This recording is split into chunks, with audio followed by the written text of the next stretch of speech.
Bonjour à vous les passionnés d'athlètes, de Bretagne ou d'ailleurs, bienvenue pour ce nouveau débriefing de l'actualité de nos athlètes dans cette saison hivernale si particulière.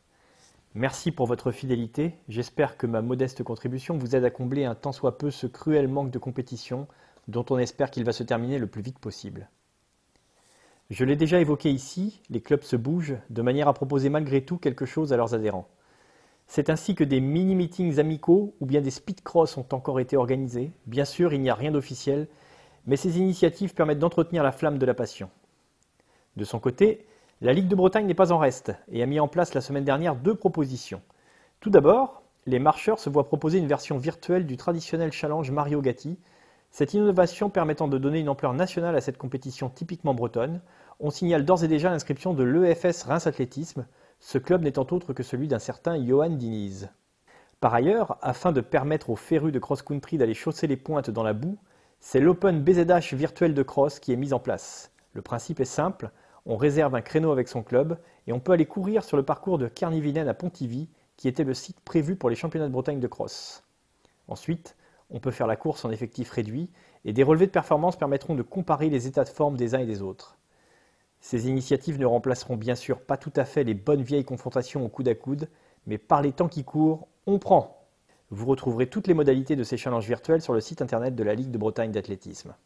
Après ces quelques actualités, voici venu le moment du passage en revue des performances du week-end. Je vous rappelle que le week-end prochain auront lieu les championnats de France en salle à Miramas, ainsi que les championnats de France des lancers longs à Salon de Provence. C'était donc la dernière opportunité de se préparer avant la principale échéance de cet hiver pour les athlètes qui ont la chance de pouvoir accrocher des dossards en ce moment. Comme chaque semaine, on débute par un petit tour aux USA. Une nouvelle fois, le hurdler de l'Athlé Pays de Vannes, Hugo Morvan, s'est mis en évidence en réalisant 8,06 sur 60 mètres haies à Topeka dans le Kansas. Il s'agit de son quatrième chrono entre 8,05 et 8,08 en 2021. On attend avec impatience le déclic qui pourrait bien intervenir prochainement et qui l'emmènerait sous les 8 secondes.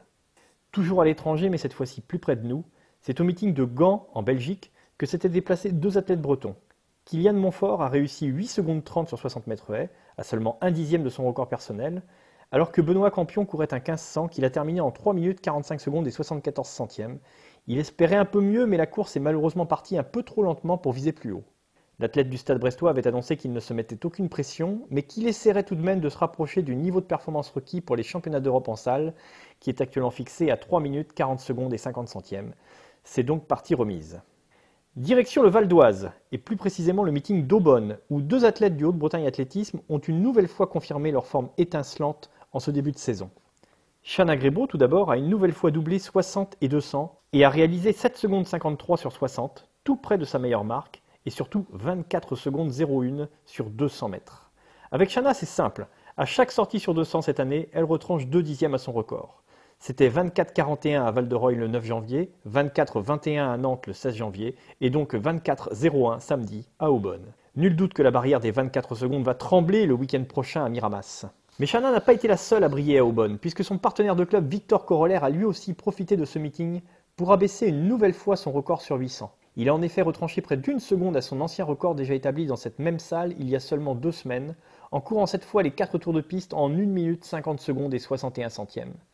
Ce spécialiste du 400 mètres haies trouvera une nouvelle occasion de se mesurer à une grosse densité à Miramas la semaine prochaine. Notre tour des performances bretonnes du week-end s'achèvera par le meeting de Val-de-Reuil qui s'est déroulé dimanche après-midi. Ce meeting s'est avéré être la cerise sur le gâteau après toutes les performances déjà abordées jusqu'ici. En effet, Solène Giquel arrive en forme au meilleur des moments, une semaine avant les championnats de France.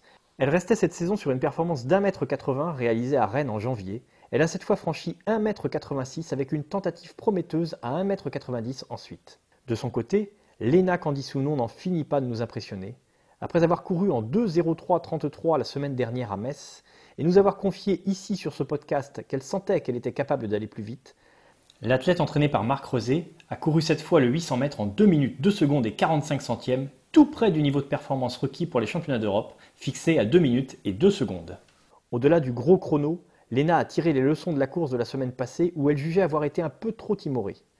Elle a conduit sa course en patronne, sûre de sa forme, en prenant les choses en main et en naviguant avec autorité dans le peloton. Encore une fois, elle a fait parler la poudre dans le dernier tour. Sa vitesse terminale sera un gros atout dans un contexte de championnat où la place sera cette fois plus importante que le chrono. A noter que dans ce 800 mètres, L'Éthiopienne Gudaft Tsegaye a une nouvelle fois stupéfié son monde en établissant la meilleure performance mondiale de l'année sur la distance en 1 minute 57 secondes et 52 centièmes, après avoir déjà martyrisé le record du monde du 1500 mardi dernier à Liévin. Après ce retour sur les performances du week-end, j'ai souhaité revenir rapidement sur le début de saison de deux athlètes que je n'avais pas eu le plaisir d'interroger jusqu'à présent, alors qu'ils pourraient bien, eux aussi, jouer les premiers rôles dans leurs disciplines respectives la semaine prochaine.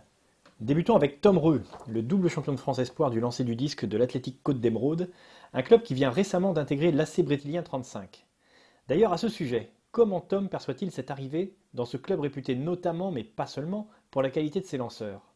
C'est une bonne nouvelle, ça nous fait un grand groupe pas que de lanceurs, un peu de tous les athlètes. Et c'est cool d'avoir un club plus grand, on peut avoir des plus grandes ambitions. Pour en revenir à son début de saison, Tom avait plutôt mal débuté avec un meeting de Montfort compliqué lors duquel il avait mordu ses 6 essais. Je pense que je manquais de repères techniques. En fait, j'ai amélioré ma technique, mais j'arrivais pas à rester dans le plateau. Je lançais et j'étais directement déséquilibré à la fin du lancer. Et du coup, ça a fait ça à chaque lancer. Et à la fin, je me suis retrouvé avec 6-0. Une semaine plus tard, le 7 février, il lançait le disque à 56,33 m à Val-de-Reuil, alors que son record personnel se situe à 58,62 m. Cette performance l'a-t-elle rassuré? Bah ouais, je suis rassuré. J'ai fait des réglages après la compète où j'ai fait 6 essais. Et ouais, j'ai réussi à rester dans le cercle. Je suis pas encore vraiment satisfait de mes résultats, mais je sens que j'ai progressé physiquement et techniquement. Je sais que je peux aller largement plus loin. Mais après, c'est pas le tout de le faire à l'entraînement. Il faut que je le réussisse à faire en compétition. Mais je sais que je peux le faire et ça sera l'objectif des France, quoi. Ces championnats de France, justement, il les aborde d'une manière particulière puisqu'il domine outrageusement la discipline chez les espoirs et seul Lolason Duan le devance chez les seniors. Comment gère-t-il ce manque d'émulation? Bah ouais, je dois me battre souvent contre moi-même, c'est un peu compliqué des fois, mais on s'y habitue à force. On attend les grandes compétitions pour pouvoir s'affronter des adversaires, des adversaires très forts. Je me fixe pas d'objectif d'être champion, je me fixe juste l'objectif de donner le meilleur de moi-même et d'essayer de battre mon record ou d'aller au-delà des 60 mètres. J'y vais plutôt dans cette optique que dans l'optique d'avoir un titre. L'objectif de ces championnats de France, ce sera donc clairement d'atteindre cette marque des 60 mètres. Je les ai voulu en cadet, je les ai presque eus en junior aussi, et là en espoir, il faut que je les aide. Ça sera ça l'objectif. Au-delà de cette échéance à court terme, qu'est-ce qui motive Tom au quotidien pour chercher encore et toujours à s'améliorer? Le plaisir d'exécuter le geste? Ou bien d'autres échéances plus lointaines sont-elles gravées dans un coin de sa tête? Je pense qu'il y a un peu des deux. Il y a le plaisir de lancer au quotidien, mais aussi, là, vu que je suis en espoir, il y a encore les championnats internationaux espoir. Cette année, par exemple, il y a les championnats d'Europe espoir qui seront en Norvège. Ça, c'est le principal objectif de la saison. Et après, vu que l'année prochaine, je serai en senior, là, il faudra que je change d'objectif. Mais dans les années à venir, ce sera les championnats seniors, mes objectifs. Nous avions évoqué la semaine dernière le fait que Tom Reux et Mathéo Lecoq, le cadet du Pays de Landerneau Athlétisme, devaient se retrouver pour un mini-stage ce week-end à Saint-Malo. Comment s'est mis en place ce regroupement? C'est en fait, vu que j'ai fait la compétition avec lui à Val-de-Reuil la semaine dernière, c'est son entraîneur et mon entraîneur, ils ont discuté, ils se sont mis d'accord, son entraîneur voulait qu'il fasse une séance avec nous. Du coup, nous, on a dit qu'il n'y avait pas de souci, c'était au contraire très bien qu'on puisse s'entraîner à deux, surtout que je m'entraîne souvent tout seul et lui, de son côté, ça va être la même chose. Espérons que le travail commun de nos deux discoboles aura porté ses fruits. On les suivra donc tous les deux la semaine prochaine à Salon de Provence, en croisant notamment les doigts pour que Tom frappe un grand coup avec, pourquoi pas, un lancer à plus de 60 mètres. Changement de discipline, puisque j'ai également eu le plaisir d'échanger avec la sprinteuse de l'Iroise Athlétisme, Maïwen Lévédère. Celle qui était troisième des derniers championnats de France en salle sur le 200 mètres cadette, réalise un beau début de saison en étant toute proche de son meilleur niveau, que ce soit sur 60 ou sur 200 mètres. Alors Maïwen, satisfaite de ce début de saison? Ouais, je suis bien. C'est ce que je voyais, moi, c'était surtout prendre du plaisir parce que vu les conditions, c'est assez compliqué en ce moment. C'est faire le mieux que je peux avec ce que j'ai. Moi, je me trouve bien. Je trouve que les temps que j'ai fait, ça correspond à ce que j'attendais. Le fait de ne pas avoir pour le moment battu ses records qui datent de 2019 pour le 60 et de 2020 pour le 200, c'est pas un problème? Non, on est programmé pour les France et la forme monte en puissance tranquillement. Moi, je suis sereine. Je vais aux France pour m'éclater et ça va le faire. Justement, ces championnats de France, parlons-en. Tu y vas pour décrocher 2 médailles, c'est bien ça? L'ambition, c'est déjà de m'éclater. Oui, on va essayer d'aller le plus loin et un podium, the podium serait génial. Un podium serait déjà super.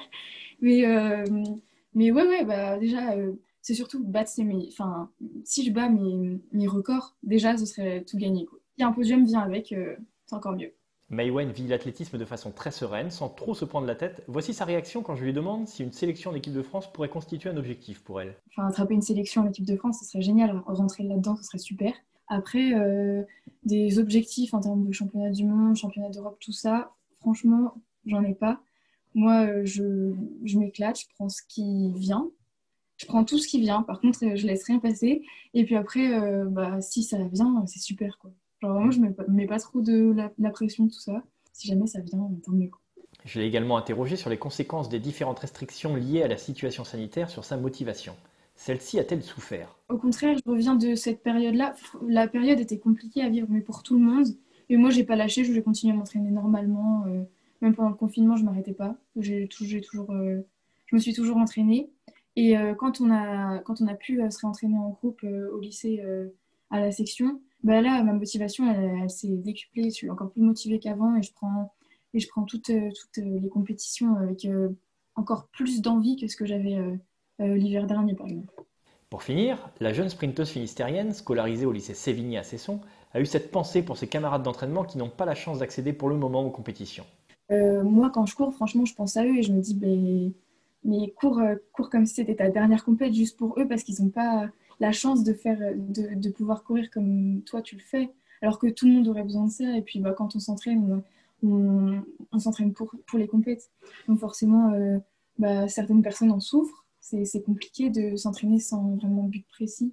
Mais après, dans le groupe, on a de la chance, c'est qu'on aime vraiment l'athlète, on aime ça vraiment. Donc, on arrive à passer, les autres arrivent à passer au-dessus de ça et puis on vise cet été, quoi. C'est ce que le coach répète toujours, c'est un objectif, c'est cet été, quoi. Espérons avec elle et tous les autres que cet été, nous aurons droit à de grandes et belles compétitions qui viendront récompenser tous ces efforts faits actuellement sans perspective immédiate pour la plupart des athlètes. Merci encore une fois aux athlètes qui acceptent gentiment mes sollicitations. À chaque fois, on sent la passion brûler dans leurs paroles. C'est cette passion que cherchent à entretenir tous les clubs en ce moment. C'est cette passion qui va nous faire passer cette mauvaise période. En attendant des jours meilleurs, on suivra avec intérêt le week-end prochain les championnats de France, en espérant d'excellents résultats de nos athlètes bretons. D'ici là, continuez à faire de l'athlé, continuez à parler d'athlé, continuez à aimer l'athlé. À bientôt!